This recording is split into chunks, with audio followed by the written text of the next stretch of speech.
Ladies and gentlemen, this is the 12th and final round. Right hand, Golovkin steps in and down he goes again. Unbelievable. Mayweather makes him pay. What a rookie mistake. A sensational left hook by De La Hoya. It's fact. I'm the best. You know what I mean? Sometimes I don't want to believe it myself, but it's the truth. I'm the best. I'm going to show you how great I am. From Southern California, this is the Last Round Podcast. Welcome back to this week's episode of the Last Round Boxing Podcast. Thank you again for listening. And really quickly, once again, you guys are probably going to hate us for always saying this, but please follow us on Spotify, subscribe on Apple Podcasts, and all your respective podcasting platforms that you listen to us on. It really helps us. It's free. It takes half a second, 1 second, 2 seconds at the most to do. Especially if you're a consistent listener of ours, and you don't have the show within your bookmarks or anything like that. Please help us, especially if you listen every week. It definitely helps us in the algorithm. It puts us up the charts. It exposes us to more outlets and eyeballs. And obviously, as we grow more and more, the bigger the guests that we can get. So please hit that follow button on Spotify, subscribe on Apple Podcasts, rate us 5 stars on there, and on Spotify. I don't think Google Podcast. I think Google Podcast is gone too, Mike. I think it's gone. I think I read somewhere that it's going away or it's gone. So I don't want to say Google Podcast, but any of the other ones, please rate us, comment, help us out. It definitely helps us in the show's standing. So jumping straight back into it, fight reviews this past Saturday, the 13th of April from the Manchester Arena in Manchester on DAZN. Zelfa Barrett gets the 10th round TKO over Jordan Gill. Gill was down twice in the 10th round and gets stopped this past Saturday, in Manchester. Mike, what'd you think about Barrett versus Gill? I thought it was a good fight. I thought Zelfa Barrett looked good. He does always seem to be a little bit hot and cold. You know, if you look at some of his previous performances, he fought, who was it? Was it Eric Donovan back in 2020? He was probably, several rounds down and then manages to, pull it out the bag. Then he fought Kiko Martinez, probably lost to Kiko Martinez and then got gifted a decision. So he is a kind of a fighter that really blows, hot and cold. But I thought he did a good performance against, Jordan Gill, who'd come back after that superb performance against Michael Conlan. And on to bigger and better things now for Barrett, only 30 years old, highly ranked, I think, in all 4, major sanctioning bodies.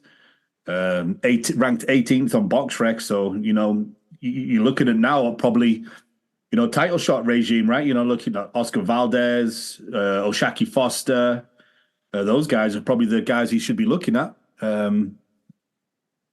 was trying to think who would be a good fight for him. Probably, what's a real? In my opinion, the weakest of all of them is probably Lamont Roach. I think Zelfa Barrett. And he has a title too. Yeah, that's what I mean. I think he's probably the weakest of the champions, in my opinion, and I think that would probably be Barrett's best course of action if he has the chance to go down and luckily pick which one he's going to go for. I think Lamont Roach would probably be his best chance of earning himself a world title. And Roach is signed to who? He was with Golden Boy for a while. Yeah, I don't know if he did. Was it just a one fight thing with PBC or? I'm not sure. Did they have options? So I think he's with PBC. If he's with PBC, obviously that makes it a lot more difficult. But if he's with, well, I don't even know.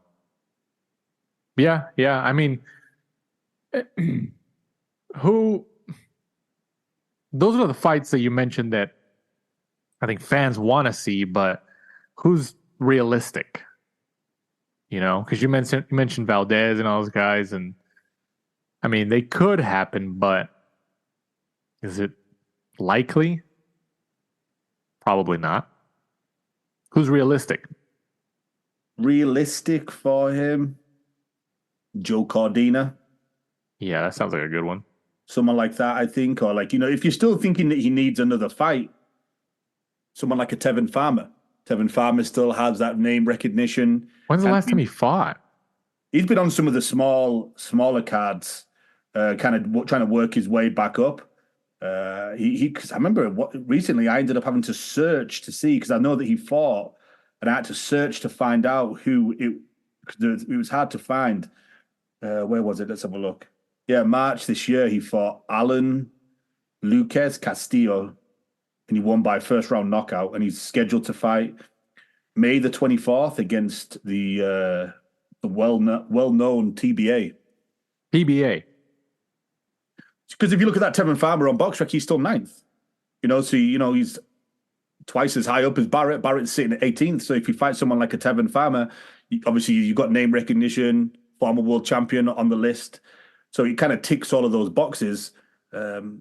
Whilst maybe he's waiting to fight someone like Navarrete or Shaki Foster, a Valdez, a Joe Cordina, one of those guys, Lamont Roach. Yeah. He's still, he's still a name, Tevin Farmer, even though he has kind of been in the wilderness for the last couple of years. Yeah, but I don't know. I mean, do you think Farmer would take a fight like that? Because he's been very inactive since he lost that title to Jojo Diaz. I think he would, because if you look at, he lost to Jojo Diaz. Dude, that was back in 2020. Yeah, it was a long time ago. Ever since then, he's fought Avery Sparrow, Oscar Barajas, and then the Alan Castillo.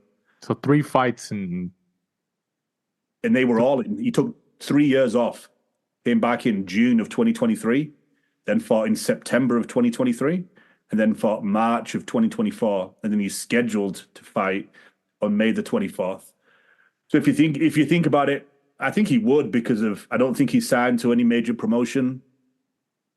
So I think fighting someone like a Zelfa Barrett would probably be, you're back on the big scene as such. Could he kind of overturn the odds and get back into the win column? Because Tevin's probably going to go in as the B side, and it's probably a good payday for him. I mean, Tevin Farmer's obviously trying to get back in the mix, taking 3 years off and then coming back and fighting essentially every 3 months, every quarter. What, 5-6 fights in a 1 year span? Kind of close, right? I mean, yeah. At least you got to give him that. Regardless, is that he took 3 years off, so now he's trying to catch up. Because he could have came like the PBC fighters that we've seen for years, take 2.5 years off, 2 years off, 18 months, 20 months, come back and then fight once and don't fight again for another 2-3 years. That's because of those Uncle Al paydays, right? No, yeah. I mean, can you really, from a financial standpoint, I guess it makes sense. Get 2 years off, come back, get $2 million. Disappear for the year, come back, get another million, another 2 million, and then before taxes. Yeah. So, yeah, I mean, I can see that. I think that's a good one in terms of Barrett versus Tevin Farmer. I mean, Tevin Farmer used to be a Matchroom guy, right? With he won the original signings, if I remember rightly. Yeah, I think so. So, maybe Eddie Hearn and Matchroom, they see Farmer kind of building up his resume again and getting some wins under his belt. They kind of say, hey, you want to come back? We'll put you against Barrett, former world champion. You're right. Having that former world champion moniker really does help. It helps. So marketing and, publicity and all that. I can definitely see that. Yeah, I can see that. You never know. By the end of the year, Barrett versus Tevin Farmer. That makes sense. That makes sense to me. Moving on. Is it Ellie, right? Ellie Scottney. Did I say that right? Mm-hmm. Yeah, Ellie Scottney. Ellie Scottney remains undefeated at 9-0 with a 10-round unanimous decision win over Segplin Lefebvre. That's a hard one. This was for the IBF and WBO Super Bantamweight titles of the world. Segplin, that's a difficult one. That's one of the most interesting names I've ever seen since we've done this show. Takes the first loss of her career. As I mentioned, she is now 18-1, and Scottney now holds the IBF and WBO Super Bantamweight titles. What do you think about this matchup? Pretty one-sided, to be honest with you. I think Ellie Scottney kind of worked out early on that Lefebvre couldn't really hurt her, didn't really have the power to hurt her, and kind of just, started throwing caution to the wind. Would have been quite good to have seen, Ellie Scottney try to get the knockout, which, seemed to be few and far between, unfortunately, in women's boxing. But it was a good victory for her. I think I forgot to add, I think she also did pick up the Ring magazine, which I think was presented to her by Ricky Hatton. You know what? I think I saw some tweets about a friend of the show, and he's been on a couple times, Tom Gray, who is with Ring Magazine, Ring TV. He's been with them for a long time. He usually, I think, when there's fights in the UK or in that general area, he's like one of the representatives, especially if he needs to bring the title. I think I saw tweets from him that said that he couldn't make it to the fight, so he had they were able to coordinate Ricky Hatton to bring his title to award it to the winner.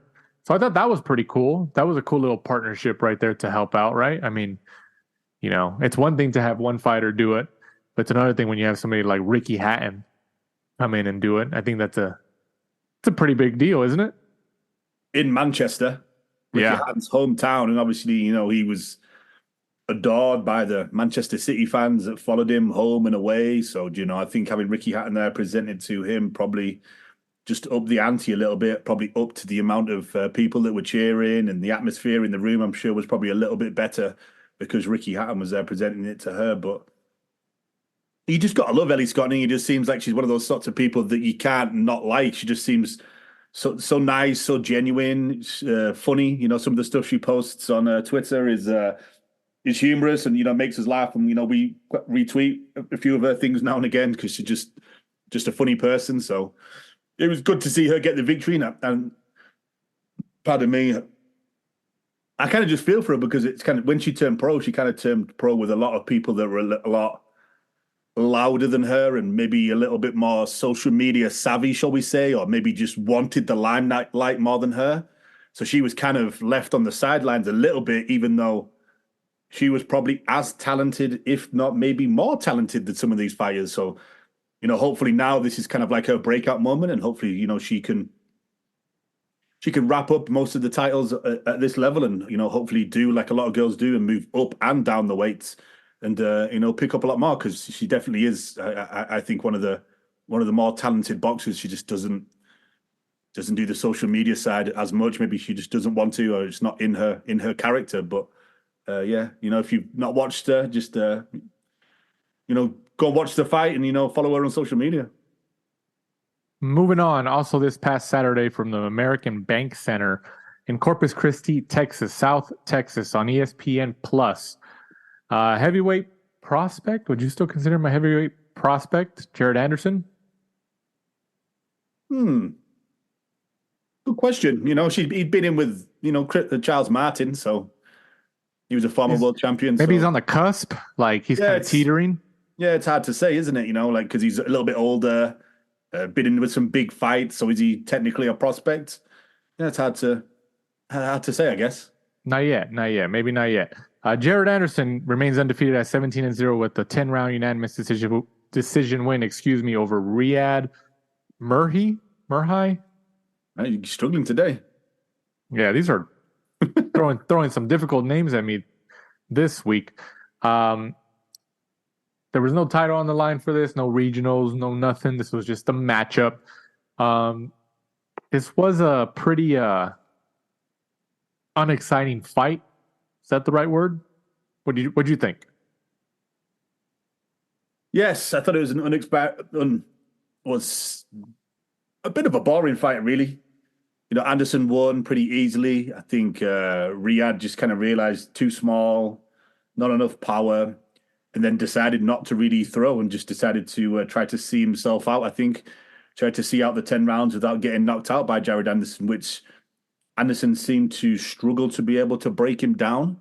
And then obviously, with all the things that he's had going on outside of the ring, I think that made you kind of look at it. And then also some of the interviews he's done with Roy Jones Jr. and some other people where he kind of like openly admitted that he doesn't really like boxing, just does it because he's pretty good at it, wants to try to get in, make some money and get out. So that does at times make you wonder, like, if he doesn't like it, does he train that hard, because of the fact that he's not really a fan of it. Nobody likes doing stuff constantly that they don't like, right? Right. You're not going to give it your all. If you can cut corners, you're going to, because you don't really want to be there. And then after this kind of performance, and then obviously when he fought, Charles Martin, he did get buzzed a little bit in that fight as well. It does make you wonder, is he going to fulfill the kind of hype that everyone had gave him? Because obviously, he was in there sparring Tyson Fury, and Tyson Fury, I think, kind of told everybody like, hey, I'm sparring this really good guy. I think he's going to be a world champion. His name is Jared Anderson. And that's kind of how he kind of broke out, I think, to everybody, because you're like, oh, wow, like he's getting high praise from someone like Tyson Fury. So obviously, he must be good. So everyone kind of jumped on him from that. So I think he definitely needs to get, he needs to get back in as quick as he can. And just kind of prove us all wrong, try to kind of prove like, hey, I've got all this kind of stuff going on outside the ring, but I can still do the business inside the ring. Prime example of that is someone like Teofimo Lopez, but just before he fought Josh Taylor, everyone was like, this guy can't handle that. All the craziness going on outside the ring. How is he going to keep himself so calm in the ring? He proved everybody wrong. Everybody wrong. When he fought Josh Taylor, he absolutely wiped the floor with him pretty much. I thought Josh Taylor was going to win going into the fight, and then Teofimo Lopez pretty much stood him on his head. So that's what I think Anderson needs to do, kind of concentrate on that. Probably not tell people constantly that he doesn't like boxing and he wants to retire as early as he can. Probably not the best thing to do. But yeah, I think he's probably taken 1 or 2 steps back after this recent performance. I mean, he's got 15 KOs and 17 wins. Obviously this wasn't a knockout or any type of stoppage. He went the distance, but do we know how old he is? I'll look. I've got BoxRec up. I think he's, 24? Correct. Yeah, 24. Right? Yeah. 24. So obviously time is on his side. 17-0 at 24 years old. I think that's a pretty good marking in the sport right now, right? To be 17-0 at 24 years old as a professional boxer right now. As a heavyweight, he's light years ahead. Really? Right? Yeah, 100%. Because if you think about it, most heavyweights don't really come into their own. Obviously, people are probably going to be shouting Mike Tyson at the podcast, but he's an anomaly. If you look at everybody else, they don't do it till later in life because I think you get bigger, you finish growing, you kind of fill out more because obviously a lot of the heavyweights, they're huge. So, when you're young, you haven't got that man strength and stuff like that. So, most heavyweights are kind of reaching their peak later in life. If you look at the top heavyweights in the division right now, I would say they're pretty much all in their 30s. AJ, Fury, Wilder, they're all in the 30s or deep into the 30s. Who do you think is not logical,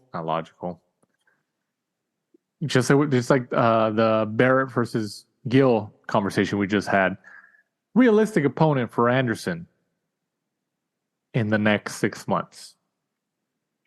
Like we talked about, is he a prospect or is he a contender now? Is he just above a prospect? I would say to get himself back into the win column and somebody that he could look good against, I think someone like a Kevin Lerena. He was obviously, most of his career was spent at cruiserweight. He moved up to heavyweight, lost to Justice Honey recently, lost to Daniel Dubois, but he also has a couple of wins over Marius Wach, Bogdan Dinu, and then he also beat his opponent, the Riyad Merry. He beat him by unanimous decision. So I think someone like that, just to get him back into the win column, just because of this performance wasn't great. His performance against Charles Martin wasn't great. So more of a confidence builder. The fact that he's been arrested twice recently is probably not great. So just to kind of... That was in Detroit, wasn't it? Wasn't it like a police chase or something? Yeah, he got arrested for a police chase, and then he got arrested for something else silly as well. It's insane, man. So forgot about that. Yeah, just to get himself back into the win column, hopefully turn around all of this bad press. Because I'm sure if he goes at home and he's sat by himself, he's thinking to himself, like my whole world's crumbling around me, like I've got arrested twice. That performance wasn't great. Now everyone thinks that, I'm not the prospect that I am. So he's, probably sat there thinking to himself, right, I need to get back out as quick as I can, get into a win column, get a knockout, and just turn all of this bad press around. So if I was him, I think someone like a Kevin Lerena, ranked highly, used to be, a really good cruiserweight, a little bit smaller, so someone that he can, probably, dominate and get out of there. Huh. Yeah, because he's not. So would you hold him from really leveling up, like significantly? Yeah. Until next year? Yes, just because of what's been going on outside of the ring. Because if you look at Top Rank, they do have a decent selection of heavyweights. The ones we're going to chat about in a second. Efe Jagba, Guido Vaiano. Decent. People signed to Top Rank that he could face, but just not right now. And like you just touched on, there's no need to rush him. He's got anywhere between. I know, obviously, he said he wants to make his money and retire early, but unfortunately, most of the time, you don't make your money in the heavyweight division until later in life. So he's got anywhere between 10 to 15 years left of his career if he's going to do what most heavyweights do. Look, you've got like Derek Chisora, Luis Ortiz, still knocking around. And, Luis Ortiz is about 45, 50. So I'm glad because I completely forgot about that point. I'm glad you brought up his name, Luis Ortiz. So Bob Arum sent out a tweet today, or the people who control his Twitter account. He authorized the release of the tweet, I'm assuming, saying something along the lines of like, who's going to fight Jared Anderson next? We have no opponent for him. Nobody wants to step up to the plate. Well, then Luis Ortiz released a video on social media.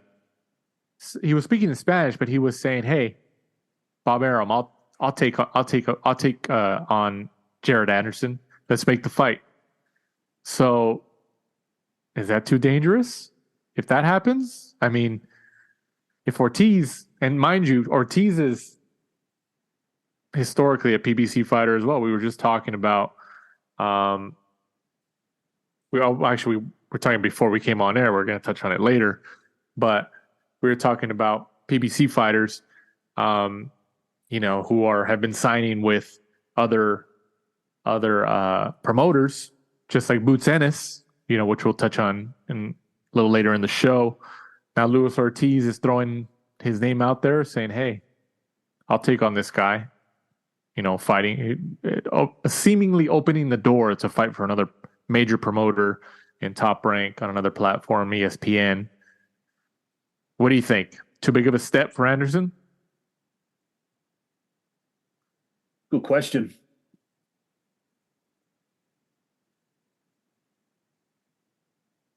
I think it is. I think that's too big of a step. I think so, but you just don't know with Luis Ortiz because... Well, that's exactly why it's too big of a step, because you don't know. you don't know what he has left because, he gets in there with Charles Martin, Luis Ortiz, back in 2022? And then Charles Martin drops him. And you're thinking like, oh, okay, this is the day that we see Luis Ortiz is done. Father Time's finally caught up with him. This is the time. But Anderson turns it around. He turns it around, TKOs Charles Martin. Then he gets in there, loses the 12-round unanimous decision to Andy Ruiz, and then he comes back, gets into the win column January the 13th of this year against a relatively unknown Francisco Cordero. So it's kind of like hard to judge because Luis Ortiz, it would be a good measuring stick for Anderson because he could afford to take a loss this early in his career. because Luis Ortiz is tricky. You're going to get in there, and if you lose, he's a southpaw too. Yeah, and you're going to learn a lot just due to the fact that Ortiz is tricky, can like old Manu teach you a few things, while you're in there. So, yeah, I say do it, man. If you've there's got nothing really to lose apart from the fact that in boxing, obviously, like once you lose, you're done. You're written off. Right? I mean, essentially, but so the sort of the fans say and stuff like that. You're not. But look at AJ's. Look at AJ since he lost to Usyk. How many wins in a row has he had? Right. Yeah. I mean, and that's just like a bigger example. I mean, there's others. Look at Tevin Farmer. He's been off for 3 years since he lost to Jojo Diaz in 2020. I think it was in February 2020 in Florida. Lost his title. Takes 3 years off. Comes back and he's about to fight 5 or 6 times in 1 year. So I say go. I say do it. I don't think Top Rank would do it, but it'd be one way to get back with a bang. Right. Against Ortiz? Yeah, to turn around kind of that bad press, just to come back and, boom, gets in there and, catches Ortiz and kind of like pretty much retires him. Just boom, knocks out. That'd be a big win and some good marketing for him. Yeah, tremendous. I would do it.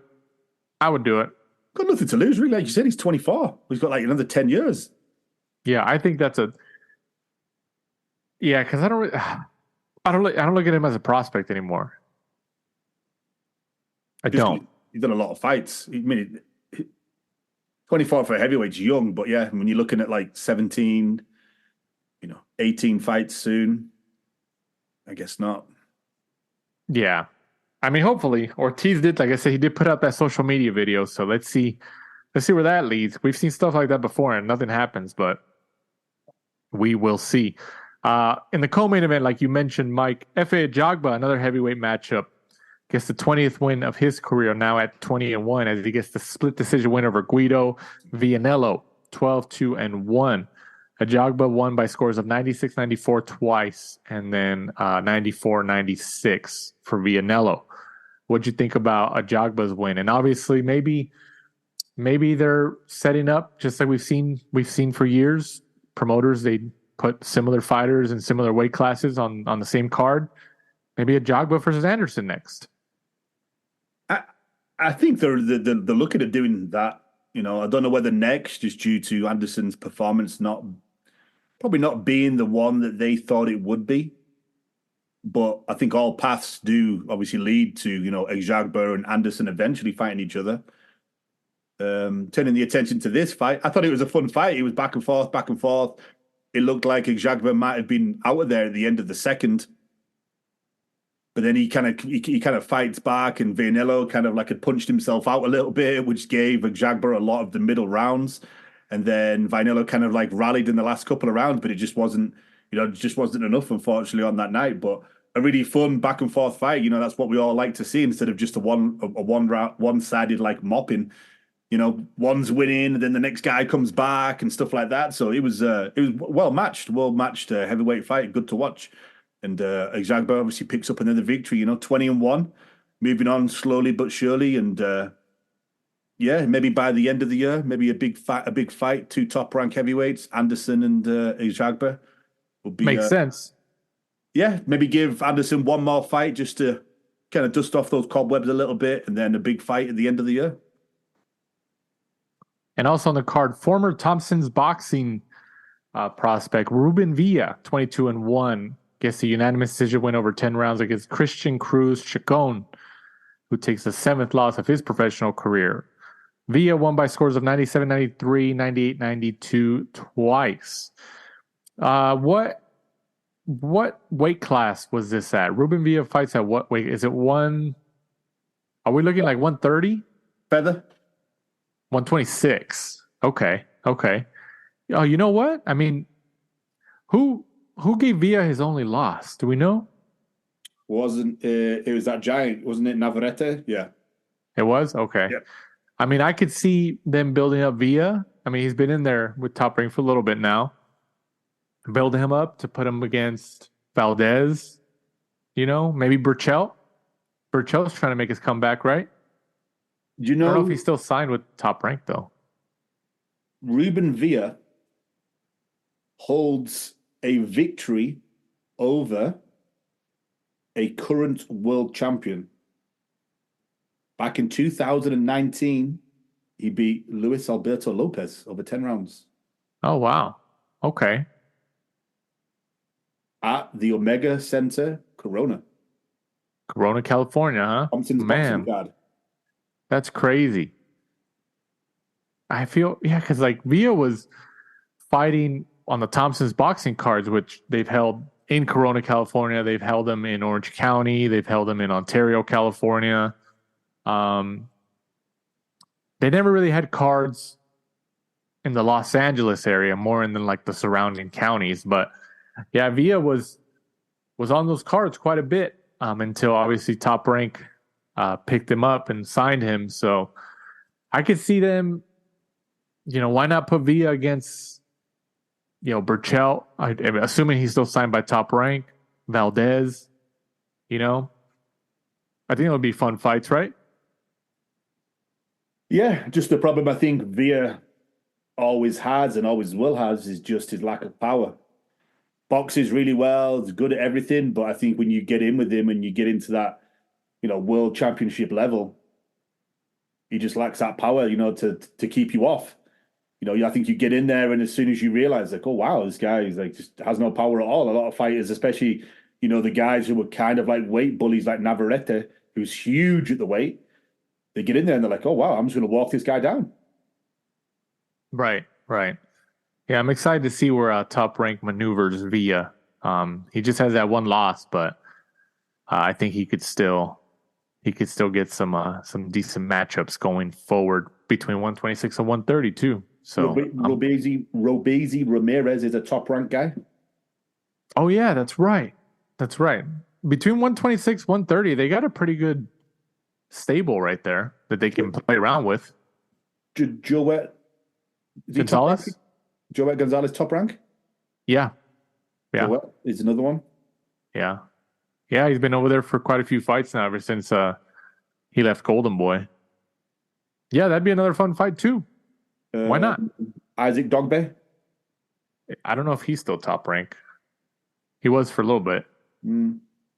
But yeah, they got some names to play around with, so I'm excited to see where it goes. Moving on to fight previews. This upcoming Saturday, the 20th of April, from the Barclays Center in Brooklyn, New York, on DAZN pay-per-view. Devin Haney, 31-0, goes up against Ryan Garcia, 24-1, for the WBC Super Lightweight Championship of the World. All right, Mike, biggest fight of the weekend. Probably one of the biggest fights of the year in terms of names. Give me your take. What do you got? Who do you got? What are we looking at? Well, where do we start with the build-up? Obviously this fight's been rumored for a while due to the guys going 6 fights in the amateurs, 3 for 3. So this is kind of the decider. This is, the 7th one to decide who's the champion, who's the best out of the two.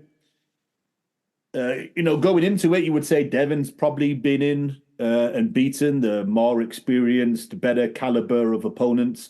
Ryan's probably biggest fight, by far, his biggest fight is obviously Gervonta Davis, biggest fight, but not biggest win. Yeah, I would say obviously his biggest fight, Gervonta Davis. Biggest win, I would still say his recent one of Oscar Duarte. I know. I think it was Luke Campbell. I think it was Campbell. Because of Campbell's pedigree and the background he had in being an Olympian. People can argue one side or the other, but I still think it was Campbell. Yeah, and that's probably his best performance overall as well, because when he fought Duarte, he kept doing that odd, weird shoulder roll thing, and then he would dance around, and he was kind of running for a couple of rounds, where when he fought Campbell, even though he was dropped by Campbell, he seemed a lot more confident, and then, it was a well-hidden, selected body shot, which ended the whole thing. And I think that was probably his best performance, and I think he should have stayed with Reynoso, to be honest with you. I think that was the best performance we've seen from him, the most disciplined performance we've seen from him. I think being surrounded by Canelo and having probably the Reynoso has been a little bit more strict. I think that it was better for him. We didn't see all of this kind of craziness that's going on. Oh yeah, he needs discipline for sure. But yeah, I think he's like a Broner now, where he's just he has his own personality, and if somebody tries to, hone in that personality in some type of disciplinary form, he's going to push back and he's going to get out of it.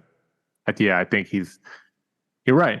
I think ideally everybody would agree he should have stayed with Canelo's camp, but Ryan,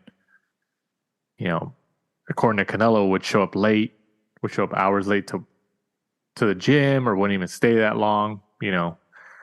You got to be as disciplined as the guy who's leading that gym, man. Like, that's his gym. You got to do it. But for me, regardless of the buildup that's, Ryan on social media and whatever he's saying, every day it's something different. He's talking about literally, you name it, he's talking about it. Literally. Whether it's sex, religion, politics, I'm serious. Like, you can name any topic, and he's probably talked about it the last several weeks on Twitter/X. So, people are saying, and I can understand it. Does it matter for him anymore?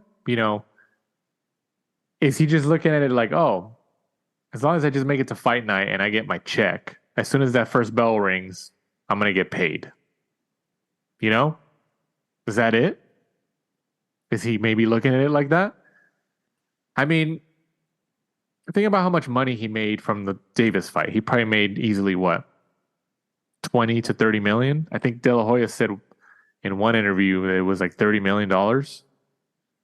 So, you come into that much money at any age, it's a big deal. It's significant, but he's still a very young guy with a lot to learn. And coming into that much money, I think coming into that much money really, at least from the outside looking in, really affected his drive. I mean, do you want to say it affected his drive? Because he fought Davis, he lost it, he got stopped by Davis, and now he comes back and he fights Duarte. That was a tough fight. He stops Duarte, and then he fights Haney at the division above for the title. I mean, he's obviously trying to produce the big fights, but he's obviously a product of the generation, social media influencer and all that. I'm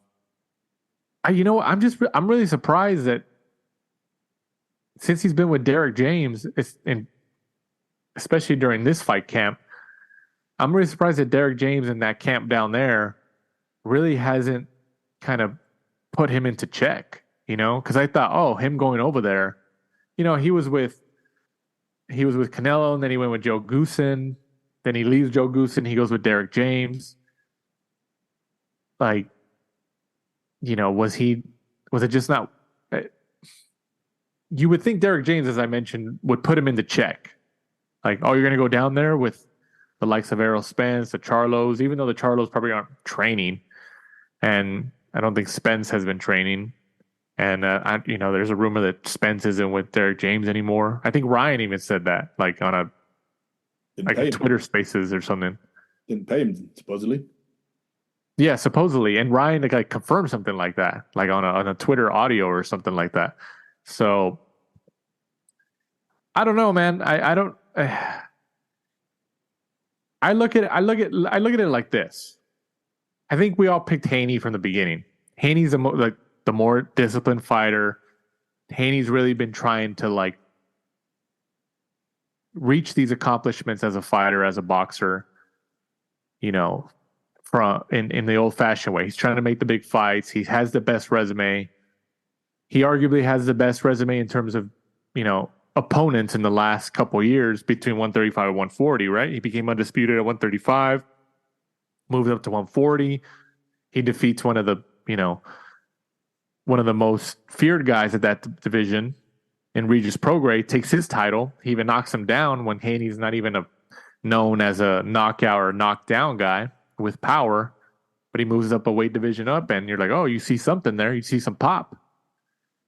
So let me ask you this. Then I'll give you my take. Who do you think has more to lose? If Haney loses, is that a bigger deal than if Ryan wins? Who has more to lose? Like if like I mentioned, if Haney wins, people are going to say, well, he's supposed to win. He's the better fighter. I mean, that makes sense. I think we would both agree with that. But if he loses, especially with the way Ryan has been acting, the behavior he's been exhibiting the last several weeks, whether it's promotion for the fight or not, if he loses to Ryan, especially if it's like a knockout, because Ryan, has his speed and the power, that's a huge blow to Haney. That's a huge blow. Yeah, I would say Haney because, like you say, I think he's going in as a favorite, even though Ryan has a puncher's chance.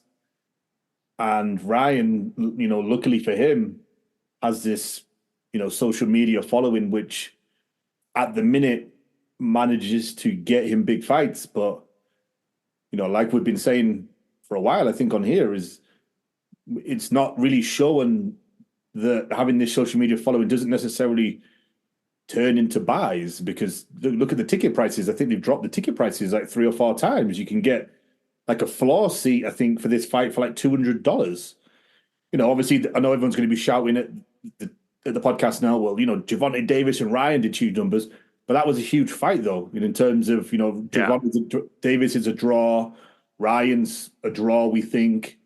Going into this one, it's going to be interesting to see what this does on pay-per-view. Obviously, we won't find out because it's through DAZN, but it's not selling out at all. Like, it's done hardly in tickets, and I think they've even taken some tickets. I think they've put isn't it like every other row is on sale to try to like paper it out a bit. I mean, this fight should have never happened in New York, but no, two West Coast fighters. 2 West Coast fighters, and both of them aren't big enough. I don't want to say not big enough, but yeah, you know what? They're not large enough attractions to get that attention on another coast like that, especially in New York City. But I mean, I'm assuming that, well, Ryan's more of a SoCal guy. Haney's a Vegas, Bay Area guy. Maybe Vegas wasn't available, the dates that they wanted, or the venues that they wanted, or both. Too close to Canelo, I think, is what Oscar said. Yeah, I mean, that's true. That's true. Yeah, Canelo's a couple weeks away too, within 2 weeks or so. Vegas didn't want to hold 2 big boxing events that close together, I believe. Yeah. So, see, I don't understand. Like, New York is like just like California with state taxes. They're both pretty. You're gonna get taxed, but maybe Haney and his team said, no, we don't want to do it in LA. We want to go neutral somewhere. Well, where else could you go that's neutral? New York. I mean, I think that's how they looked at it. Like, oh, well, we'll both go to New York because it's more of a neutral territory and it's a big market. But you're running into, like you mentioned, like the prices have been dropping. And like these are facts too. Like, you can go and look and see the prices have been dropping, So, I mean, the Barclays Center is what? 17,000, 18,000 seats? 15 to 18,000, something like that? Yeah, around there. I mean, I don't know. They should have just fought in LA, honestly. They really should have just fought in LA. I mean, I think Haney was giving too much credit to Ryan. I think Haney and his team, and we're just speculating here, but if that was the case, I think him and his team are giving too much credit to Ryan and his fan base, especially in LA, that the crowd will be on Ryan's side. I mean, it's possible, but if that was a concern from Haney's camp, I don't think it's as big as they think it was. But maybe there was date conflicts in LA too, with venues, dates. Maybe they didn't want to do it in LA because Canelo's too close, and people from LA go to the Vegas fights. So they're like, oh well, we don't want to do it in LA because then 2 weeks later people are going to go to Canelo, and people are probably going to decide, oh, we'd rather go to Vegas or Canelo instead of Ryan Haney here. So they didn't want to affect ticket sales. That's probably it, honestly. That's probably it. But Texas, look at Haney should outbox him. He should. And obviously I think he says he wants to knock him out or whatever. I think Haney will try to do that. But Haney is expected to outbox him. Like he said, they fought in the amateurs multiple times. I think they both acknowledged that the first time they fought, Garcia beat Haney, and that Haney wasn't as good because Garcia at that time had a lot more experience at that point. And then Haney kept fighting in the amateurs and got a lot better, and they fought again. Then Ryan lost, and they kept going back and forth.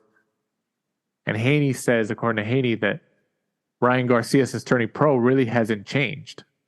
He kind of fights the same. And if you kind of compare both of their careers up until this point, I mean, yeah, in terms of money, Garcia probably has out-earned Haney, but in terms of development, skill, notable wins, notable opponents, accomplishments, as a fighter, how can you not pick Haney? So, I mean, I'm going Haney unanimous decision in 12 rounds. What do you think? Yeah, I think because of Ryan's ability, to be, 6, 7, 8, 9, 10 rounds down, and then just having that knockout power, having been super, super fast twitch, super fast, super powerful.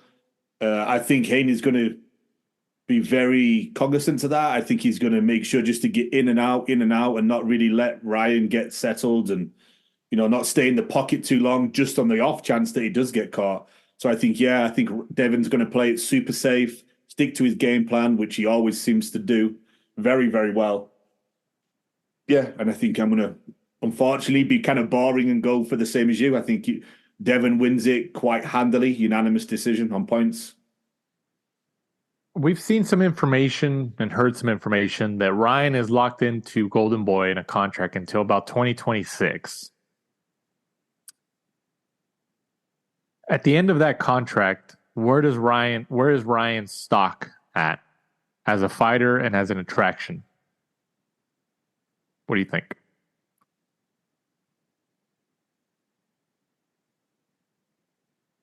I think you've got to really move him very tactfully because, so this is going to be important. Well, I think Golden Boy tries that, but then Ryan overpowers him with his social reach. His complaining, pretty much. Because I think if I was his manager, right, I think he fights Devin. I think he loses. I think the perfect comeback fight for him is someone like Rolly. Rolly just lost. Ryan's going to be coming off a loss. They have obviously the past sparring, which has been posted several times on social media. Obviously, Rolly's a good shit talker, attracts a lot of attention. Ryan just goes completely crazy now on social media, so that's going to attract a lot of attention. So, that's win-win. That's probably going to do pay-per-view numbers because Rolly's... You would think that would be a pay-per-view fight? Oh, man, that sucks. Sadly, yes. Yeah. Just because of the social media reach from both fans of people that, they're very love-hate, aren't they? Both of them. So I think you tune into, you love Ryan or you want to see Ryan get knocked out. And exactly the same thing for Rolly. You either love his shit talking and the brash, crazy stuff that he says, or you can't stand him and you want to see him get knocked out. So I think that would probably be on pay-per-view, and I think people would tune in, and that's a good chance for Ryan to get back into the win column. But if he loses that one, then you're looking at that would be 3 losses in 4 fights, because obviously he has a win over Oscar Duarte kind of sandwiched in between. So I think after that, if Ryan's still wanting to box, I think you're going to have to pick, very carefully, because I think just in terms of ability, he loses to all of the top guys unless he just manages to land that one punch. But he does have that. But with his outside antics and, his lack of training and stuff like that, I just don't think he's going to be able to put that into practice, because he doesn't seem to put the work in behind the scenes.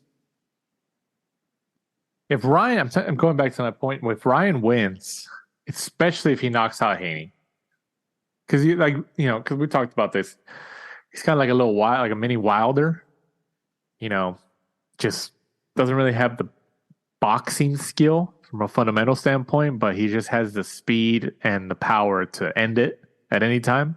Any fighter technically does, but some of them are just more in your face and powerful with it than others. And I think Ryan is one of those. But as long as you can be a smart enough fighter to avoid those shots and avoid those maneuvers, which I think Haney is, just like Tank Davis was, then you can easily win the fight. So, but if Ryan wins, man, the Golden Boy and De La Hoya are going to be so happy. They're going to be so happy, because not only is it's going to be the biggest win of his career, but he's going to be the new WBC full-fledged world champion. Full-fledged world champion.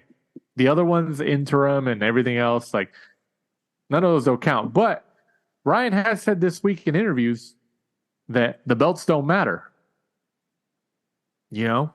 Because now that he's made tens of millions of dollars, I mean, we've talked about this before ad nauseum on the subject, but and I think Gervonta Davis is the same way, him and his team.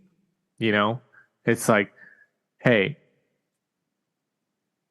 the world title here, the measure of success is attracting business, butts in seats, eyeballs on TV, gates, publicity. The belts don't matter. As a fighter, what do you want? Do you want to be a world champion? Do you want to try to be a world champion and box office as much as you can? Canelo, De La Hoya, Mayweather. I mean, you could. Or do you just want to try to be box office business? I mean, what can you do? Yeah, it's sad to see, because I do follow, a lot of boxers on Twitter, Facebook, and stuff like that, and you see some, John the Iceman Scully, the coach of who's fighting soon, Arthur Beterbiev. He quite often posts on Facebook, like he'll get like memorabilia signed and stuff like that, and then he'll auction it off, and he gives it to a lot of retired boxers, and some of them are world champions who didn't earn that much during their career, and they're on hard times, and he does that just out of the goodness of his heart, and he'll send checks to the families and stuff like that, and that's nuts. That just makes you think, doesn't it? Like you think like some of these fighters are all about the money, and then okay, like you kind of look at it like, okay, like you would imagine most world champions nowadays get paid enough to be able to retire, and hopefully their families are good, and their kids are good and stuff like that. But I'm sure there are some world champions that have the talent, but unfortunately aren't a draw and are still going to have to work when they retire, especially some of the fighters in the lower weight divisions, which just aren't as popular as, heavyweights and stuff like that. So, yeah, you touched on something, really poignant right there, is what is success? Is success earning enough money where you don't have to work, your family's comfortable and stuff like that? Or is success, having your name written into the history books forever? But unfortunately, if you're not super popular and you're not selling pay-per-views, that, next in 20 years' time, I see you at the gas station when I'm pumping gas and I'm like, isn't that Danny, the world champion from like 10 years ago? Like, what's he doing, working in the gas station? And unfortunately, that's what happens. It's crazy to think. Yeah. I mean, I wish there was an audit or some type of list of an audit where you could see like how many fighters who at one time or another were a legitimate world champion in the sport and where they are now. Like, what are they like? Did they make any type of money? How many? Because I'm sure that's a lot of claim to fame. I've met fighters. I'm sure you met fighters, but I've met fighters here in California. Guys who were former world champions. And John Molina. Who? John Molina. He's a LA County sheriff. Yeah, I think he did better than we think. I do think he did better than we think. But he's now a police officer in Los Angeles. But I think he did better than we think. I think he did okay. Like, I wouldn't categorize him in that conversation. He's still working. Maybe that's our choice, but he's still doing essentially a 9 to 5 after fighting on TV for PBC for many years. No, right. So, I mean, who knows? I don't. Yeah, I view him as not a part of that list, but yeah, like you're right. You can see somebody like at a local gas station or local grocery store and be like, oh, that's so and so. Like they were a former world champion, and people think like, oh, you were a former world champion. Oh yeah, you're probably made a lot of money in your day. Because especially as casual fans, you think when you think world champions, you think Mike Tyson, you think Oscar De La Hoya, Muhammad Ali, Canelo Alvarez, Anthony Joshua. You think of all these Tyson Fury, the Klitschko brothers. You think of all Floyd Mayweather. You think of all these big names who come to your mind when you think of world champion. Like when you think about people, and it goes back to my point. Do you want to be more of a draw business wise without the belts? If you can navigate like that, or the other side where you try to go for the belts, but maybe the business isn't as lucrative, because it's kind of like a retirement. There's no retirement in. I know the state of California. The more you fight of California, they have like a pension, but the pension isn't really that. Doesn't have too many years under it, and it's not that strong, but it's something. Yeah, that's a tough one, man. I don't know where. For Ryan, going back to the Ryan point, do we have another Adrian Broner on our hands? Going after this past few weeks, social media antics, and from what his mom, dad, and his brother have posted, unfortunately, I think so. Yeah, I think he needs some type of help because it's. And if he loses, he's going to blame it on his behavior. So, should we give him enough credit that maybe he might be doing this? All the behavior he's been exhibiting the last several weeks since his fight was announced, regardless of what people think on the opinions, should we give him enough credit on the intelligence side that he's doing it to create that pre-existing excuse? Like, yeah, you know what? I wasn't myself. As you guys could see, I was all over the place talking about this, talking about that. I wasn't focused on fight night, which is why I lost. Do we give him enough credit that that's what's happening? He's building a pre-existing excuse. No, I don't. Really? I kind of think he might be, man. I kind of think he might be. I don't know, because his brother's in on it. His brother posted something on Facebook about pretty much like, he's not well, stuff like that. Well, what if they're in on it? I mean, they could be, to cover his tracks, to try and take away some shade from Devin, because maybe he knows going into the fight, like, hey, Devin's an all-round better fighter than I am and stuff like that. But, dude, some of the stuff that he's posting is just bizarre. Well, as I said, regardless of your opinion on it, whether it's the fact that people are calling for him to have like a mental health check before the fight, like that's, if he's doing that on purpose and he's taking it, he's gone all in.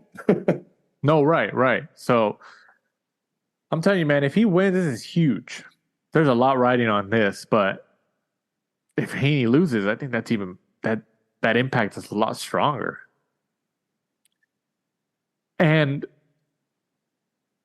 whoever wins, if the pay-per-views actually are pretty decent, like what's a number pay-per-view buys wise that you would consider a success? Well, after seeing the ticket sales, I think it's going to be pretty low. For it to be counted as a success.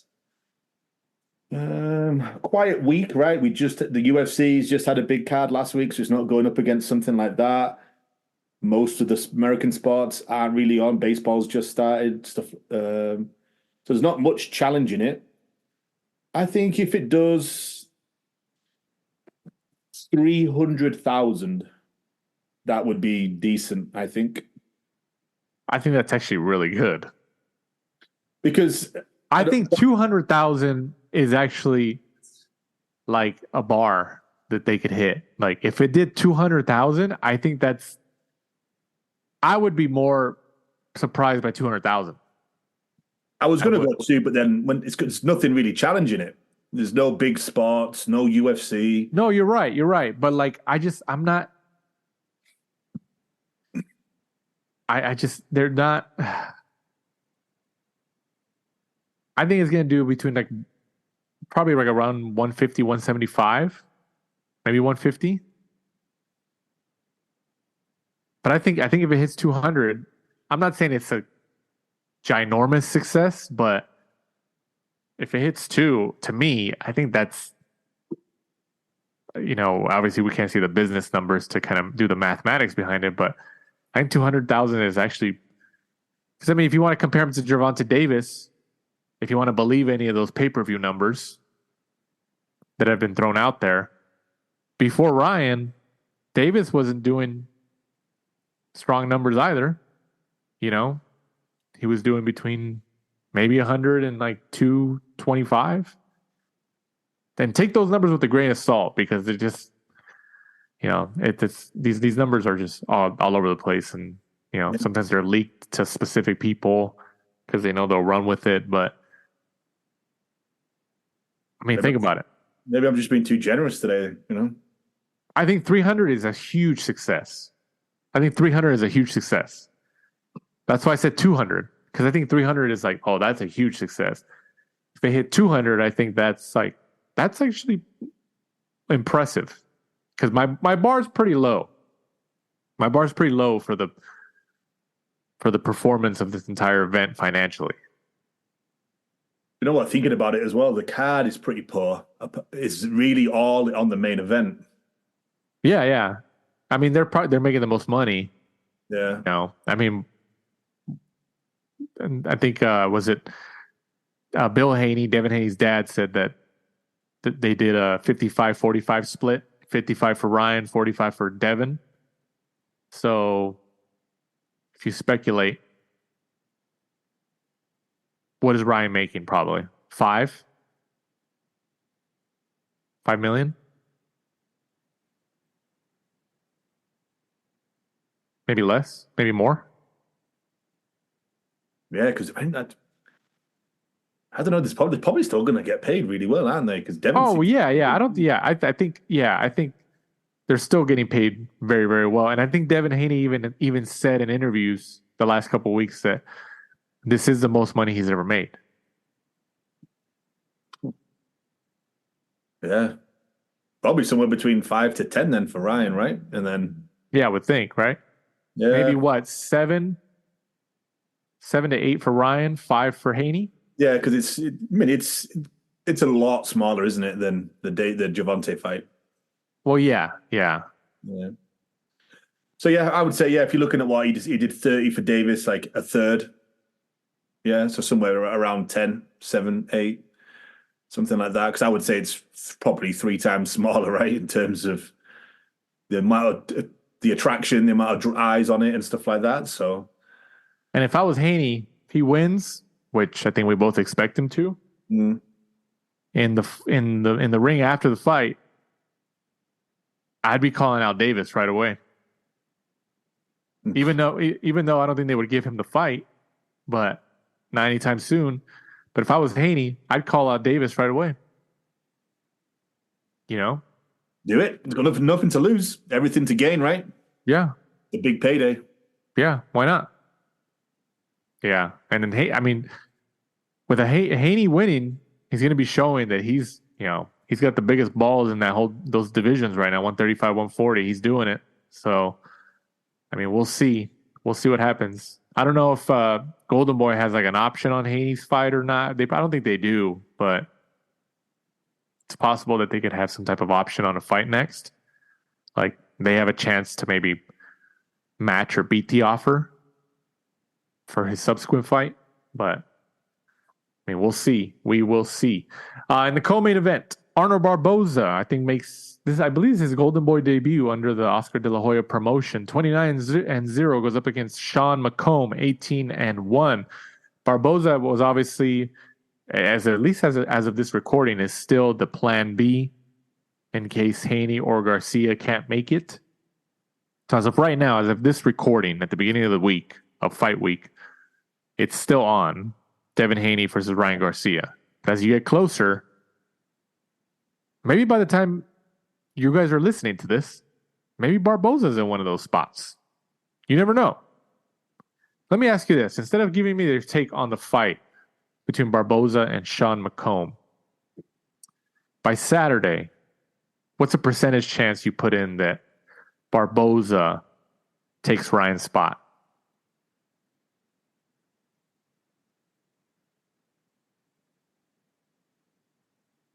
$10 to 20%. I think that's pretty good. I would say 15, right in the middle, 15%. I think Ryan's already proved a lot that he's like made it this far. When a couple of weeks ago, people were like, "Oh, he's not going to make it." I know a lot of, then obviously, people in the sport, fighters, ex-fighters, were concerned by how Ryan looked. They said he looked kind of heavy and soft. So I don't know whether cutting weight's going to be an issue for him. Just going off what some of the fighters have said, so that could be an issue for him. But we know that we do have 5 days to go. Yeah, that's what I'm saying. Like by the time our listeners are listening to this, main event could have changed. It could have changed. Happens before. It'll keep happening in any combat sport. That's just the nature of the game.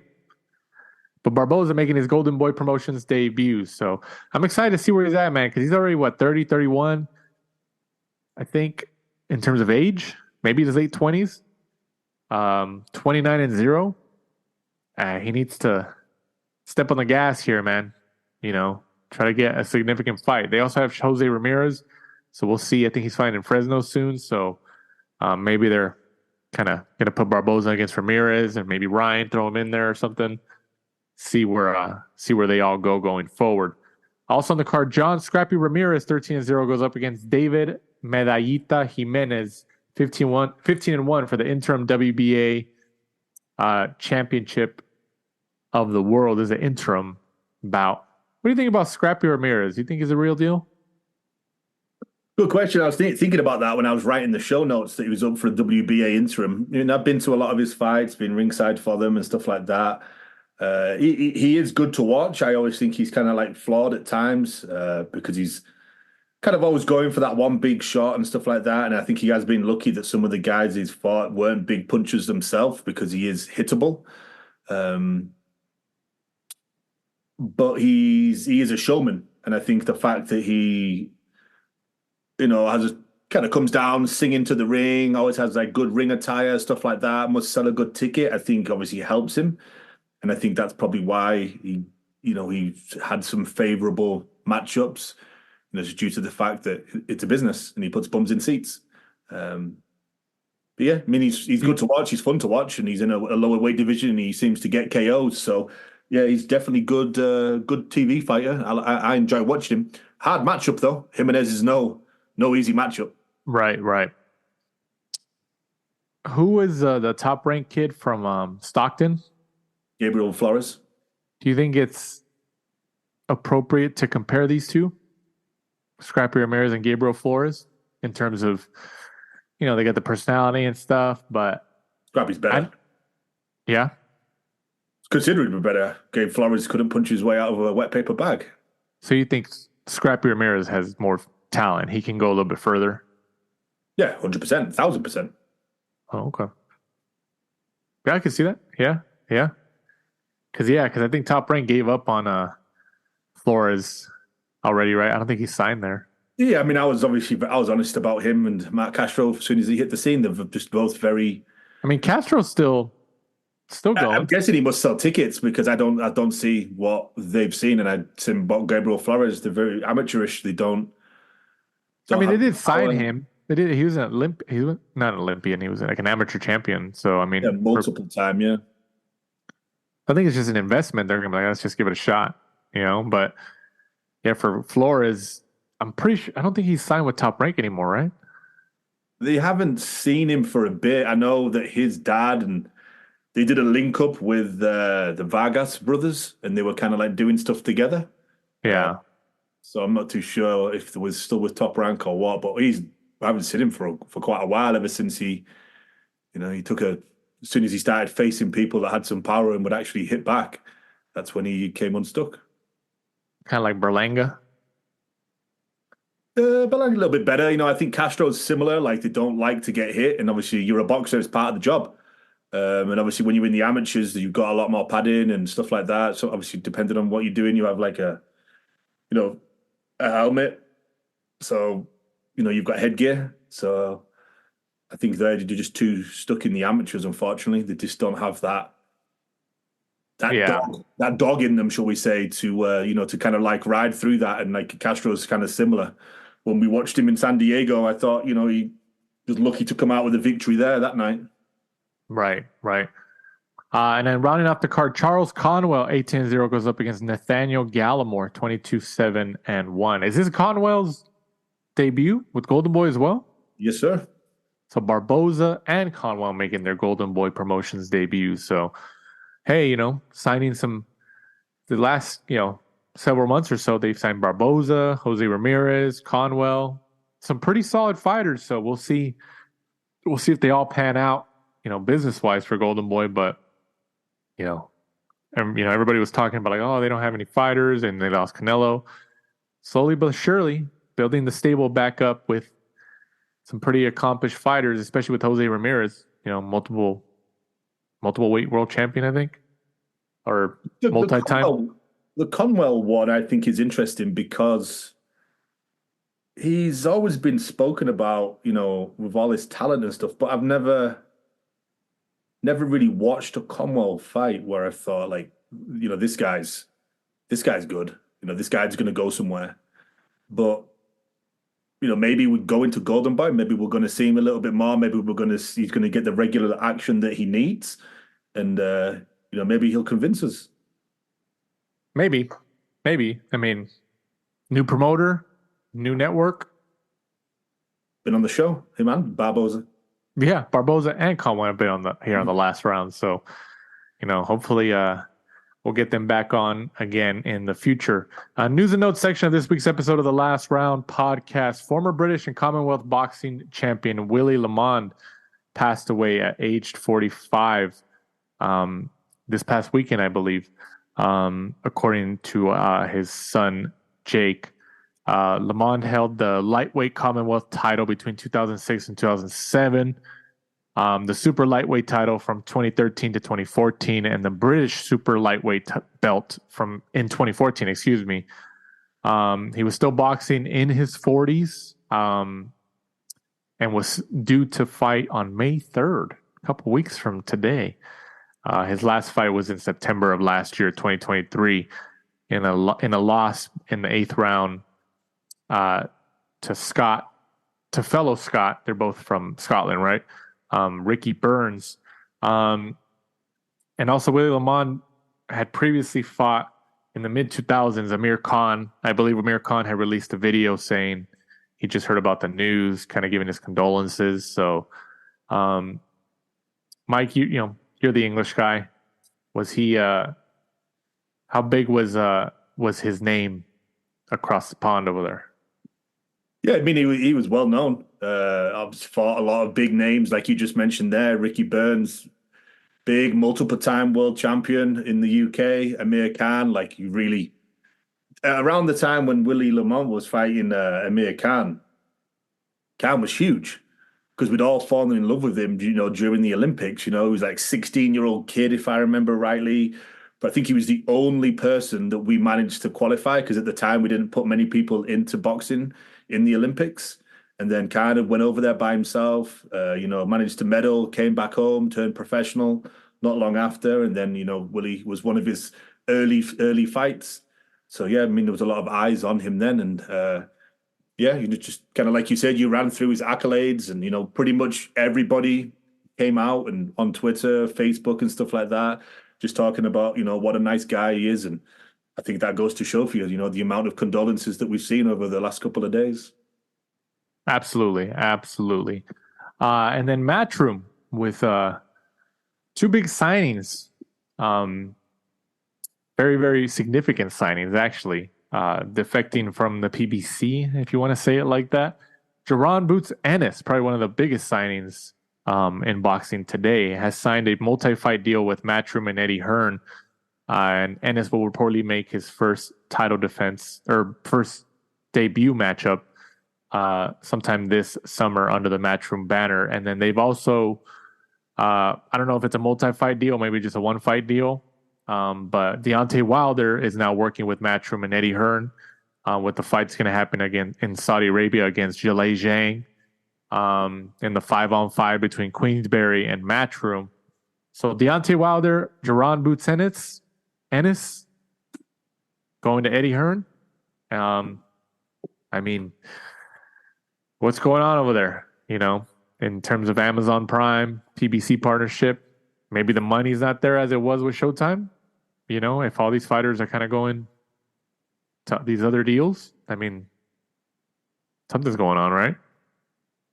Unbelievable signing for Matchroom. Be interesting to see, how quickly or, if and when he fights Conor Benn. Conor Benn being one of the bigger names for, the UK fans and for Matchroom. So, are they going to put him up against each other?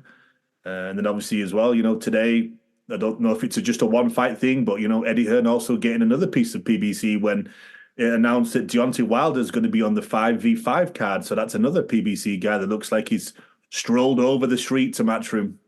Right. Has Terence Crawford vacated all of his titles? That's a good question. I don't know if it's officially. I know that there was talk for him moving up to 154, right, to fight, the winner of Zoo and Fundora, but that seemed to have gone quiet real quick. I think that's why they're all these promoters are hoping, especially now with Eddie Hearn and Matchroom, like, hey, either we try to make a fight with Crawford for you, or he's going to vacate all these major titles, and we'll try to grab one of them. It's just, and we don't know because we're not in the rooms, right? Obviously, I do wonder: is it Terence Crawford? Is it his talent? Because why is he not capitalized off that huge win over Errol Spence? I think it's reasonable to think that, but I also think that contractually, I think he had to wait for Spence. For the rematch. So they were just kind of holding him in limbo, and for as long as they could. And I think Crawford, like, nobody wants to fight him, who's a significant name, because he's dangerous. He's a guy. He's the guy, one of the guys in the sport. So I'm sure he's been trying to make fights, and it just wasn't working out. But I think a big timeline was the Spence fight, the contractual obligation of a rematch. So that held him up. And I think as soon as probably he could make some type of fight to be his next fight after the biggest win of his career against Spence. I mean, I would think he's been trying to find opponents, so like significant names, but like nobody wants to fight him because he's so dangerous, So, I mean, yeah, I think he's in a tough spot, man. And it's unfortunate to say because he's one of the best fighters in the world, and coming off of Eminem walking him out at the Spence fight, such a career-defining win and performance against somebody like Errol Spence, undisputed for the welterweight championship of the world. It's unfortunate, but like the momentum has, deflated a lot from that. Is it his fault? I wouldn't think so if I had to guess, but he's trying to see if he can move to 154, but nobody wants to fight him there. And I don't, 147, I don't know what he's going to do there. I mean, honestly, if I was him, I would go to Golden Boy and say, hey, me and Virgil. And, I think Virgil's coming up, has a fight coming up, so maybe that might not work, but why not? I mean, I don't know where he's going to go. I don't know where he's going to go. He, unless he fights Boots Ennis with Matchroom, Eddie Hearn tries to make that fight. You never know. But yeah, he's lost a lot of momentum. So we'll see where he ends up from there. And then also Sonny Edwards and Adrian Curiel will clash in a 12-round flyweight battle as the chief support bout for the Blockbuster World title clash between Juan Francisco Estrada and Jesse Bam Rodriguez in Phoenix, Arizona on June 29th on DAZN. So DAZN, Eddie Hearn, Matchroom, making a lot of moves over there, making a lot of moves. So once again, guys, thank you guys for listening to this week's episode of the Last Round Podcast. Please don't forget to follow us on the Spotify app, subscribe on Apple Podcasts, rate us 5 stars on both, on any of your respective platforms, but primarily Spotify and Apple. Please help us out. It really helps the show, and it's free. But before we sign off, once again, Mike, go ahead and let them know where they can find us and follow us. At the Last Round 12 on Instagram and Twitter, and be sure to join us next week. It's going to have to be a guest. Nothing really to preview for the weekend of the 27th. We tried to get some guests this week too, but we just couldn't, get some yeses here. So it's not that we haven't tried to get some guests on the show to our listeners here. We've been trying, but sometimes the schedules don't align with them, or we don't get any responses, or it just doesn't work out. So, but we've been trying to get some newer guests, some bigger guests. So we have some talks ongoing with some people. So hopefully we can schedule them in. But we're trying to throw them into the lineup here. But sometimes it's a little difficult with some scheduling conflicts and all that. But we appreciate you guys listening once again to this week's episode of the Last Round Podcast. We'll be back next week to review, like you said, the Ryan Garcia fight and Devin Haney. So for my co-host Michael Shepard, I'm Danny Z. This is the Last Round. Thanks for supporting and listening to the show. Follow us at The Last Round 12 on social media. Rate, review, and subscribe. This is the Last Round Podcast.